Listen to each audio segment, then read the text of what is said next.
We can start now, Okay. right? Good morning. Okay, this time of for robot.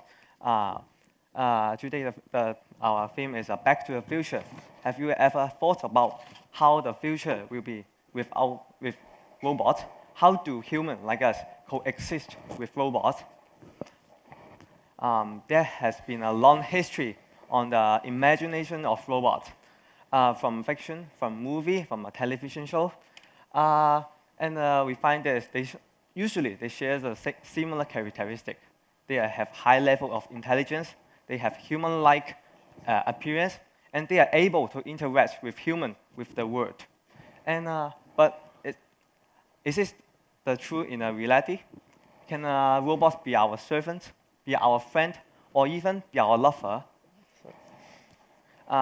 In this slide, we list 4 robots that we think consist of the most advanced robotics technology. They can sense the world, they can walk on road, they can even talk and listen to a human. And for some of them, they can even drive a car.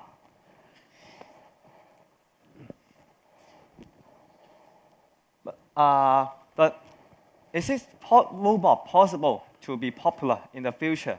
How they will affect us, and how in the future, human like us, the general public, can interact with the robot? First, I think we should clarify what is robot. When we talk about robot, most of the time you imagine a human-shaped machine that can talk and speak. And there's no one definition of robots that satisfies all people. And for us, we think robot is an intelligent computer with physical movement, and they are built to achieve tasks. So for a quadcopter, like the Amazon proposed to use, they are built to deliver goods. They are robots. For machine arms that's used to assist in surgical operation, they are robots. Or even a driverless automotive car, like the Google is using, they are also robots.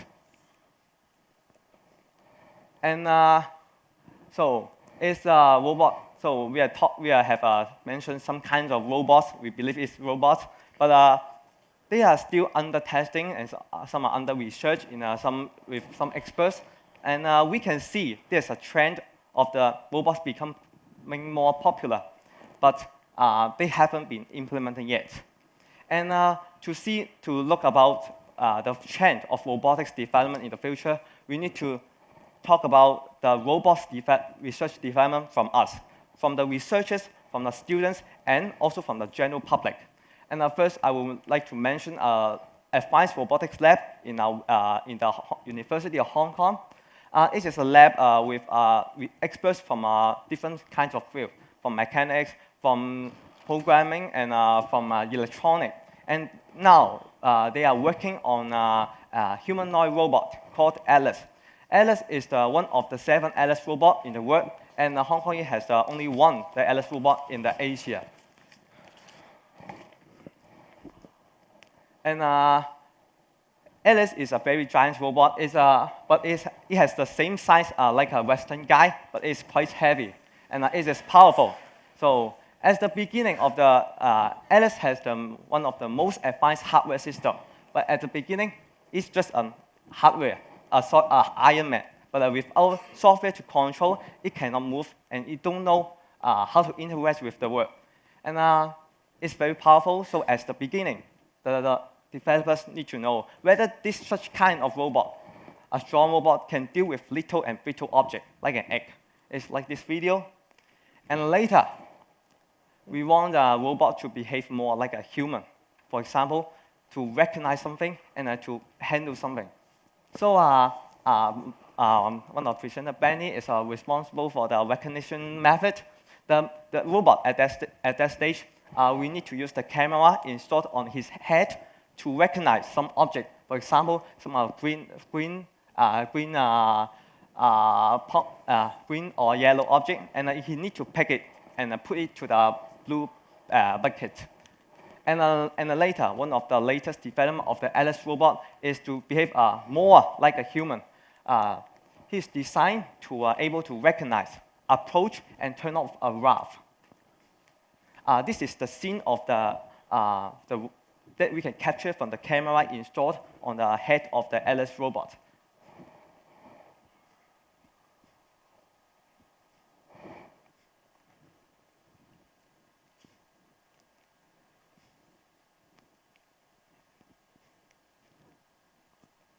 Human vision is very fascinating. We can easily capture to see the word easily, and we can able to adapt to the brightness change easily.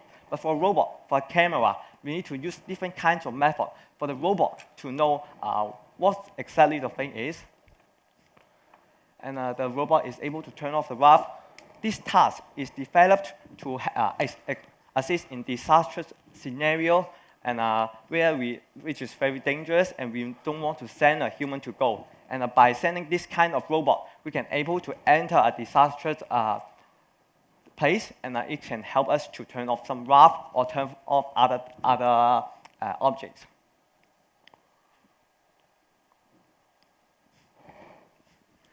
This video is taken a few months ago. For now, it can move much faster. Yeah, that's.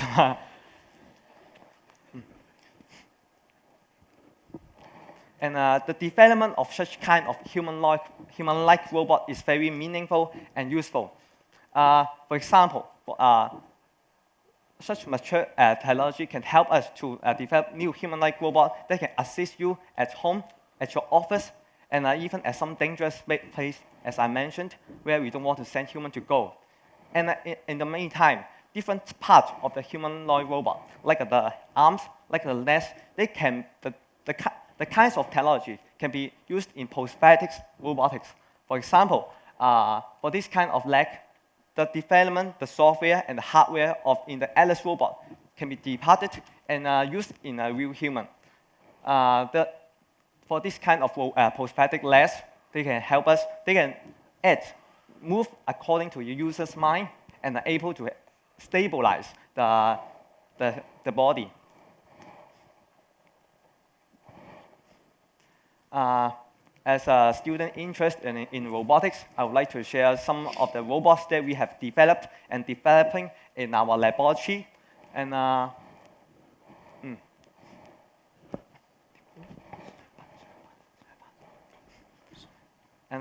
in the past decades, there are more students engaged in the development of robotics, not just undergraduate students like us, but also in the secondary level.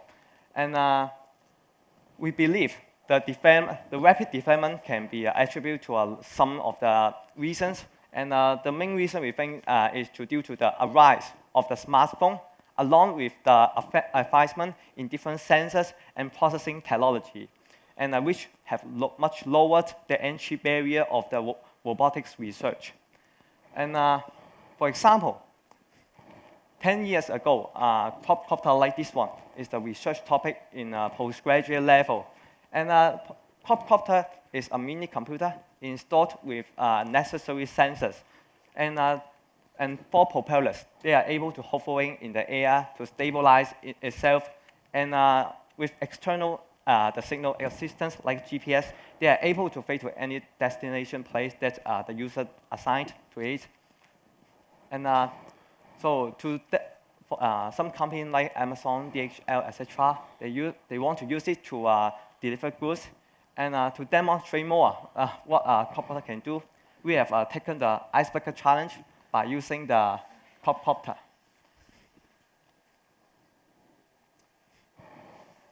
This is a small quadcopter, so it is ice cup, not bucket. Okay. There's more ice than. Okay, and this is one of the amended aerial system controlling system. This is one of the controlling board that designed and developed by ourselves now. And next, this is where I want to demonstrate a ladder climbing robot. So the design idea of this robot came from the working mechanism of a rocket. Rocket, the appearance is very simple, but it's perfect and very fast. So we think if we place a ladder beside a robot, it will not restrict its movement, but we can use the ladder to provide a path for the robots to follow. And you can see it, the method is very, very good. The robot can climb a ladder in just 1 second. And in the meantime, such kind of robot can be used to play a swing. You may need a bit imagination. By rotating the ground by 90 degrees, the rocket is flying horizontally. So the process is like launching a rocket from the ground and landing again on the Earth. And you may ask, how could this kind of robot help us? And luckily, in early September, we find a project funded by the DARPA, a US agency responsible in development of advanced technology. This project called DARPA Jetpack, they use this kind of robot. They can to boost up the running speed of a human. And in this video, by installing such kind of device as the back of a runner, the runner is able to speed up its 250 meters record by 3 seconds. And you can imagine in the future, this kind of robot can be a commonplace, and everyone you can walk very, very fast on the street. So we talk about a lot about the researchers' work and also our team's work, but what are they going to impact us on our daily life?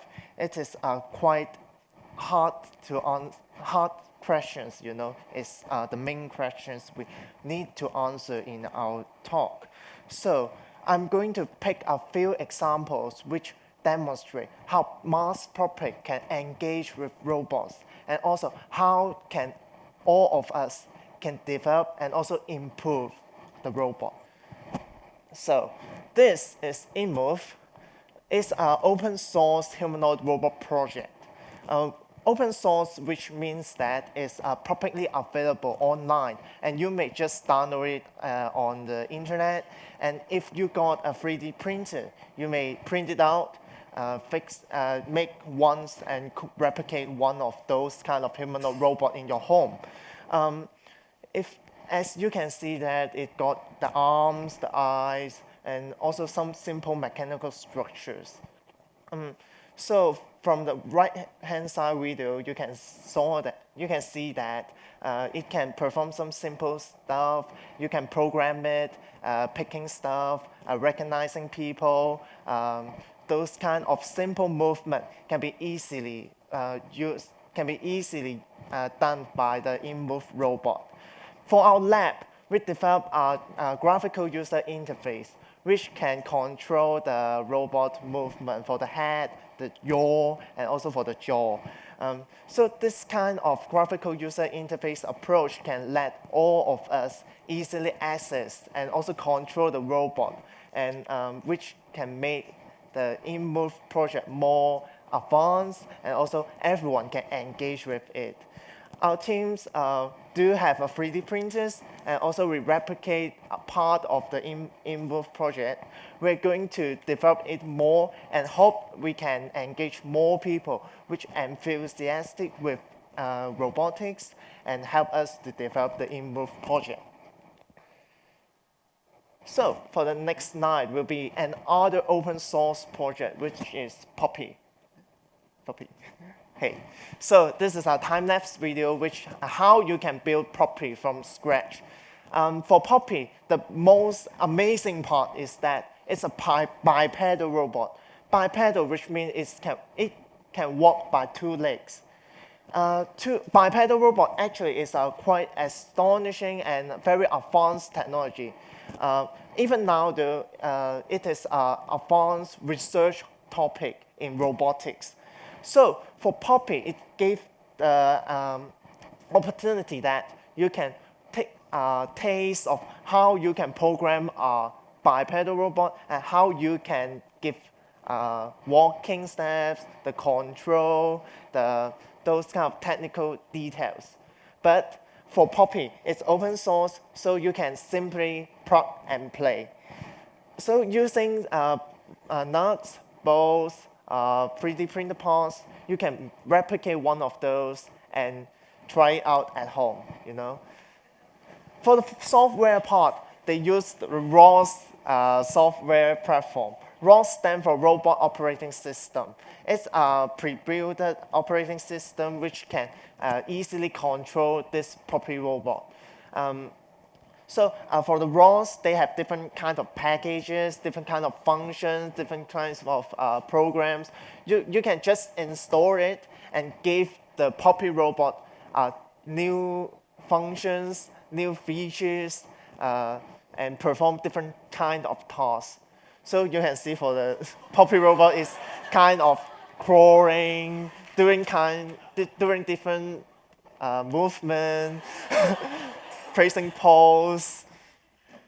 So this is the amazing part about the open source project, you know. Everyone can get involved to it and everyone can contribute to it. So you can download it to the puppyproject.org. So last but not least, this is a spider robot built from our lab. So we also built an Android app which we can control it from our smartphones. So for this kind of spider robot, you can just download it. Also, it's 3D printed. And you can use software parts, which we use a board called OpenWRT. It's also an open source electronic gadgets. So you can program it, you can do what you want, and that's all. So at last, what we want to deliver that is, in the coming future, robots are going to engage more with people in daily life, in all kinds of situations. So they were going to help us, they're going to do stuff for us, and also what we're expecting is all of us is going to get in part of this robot revolution, which we can build our own robot, we can program our own robot, and even we can build a customized, tailor-made robot. Thank you very much.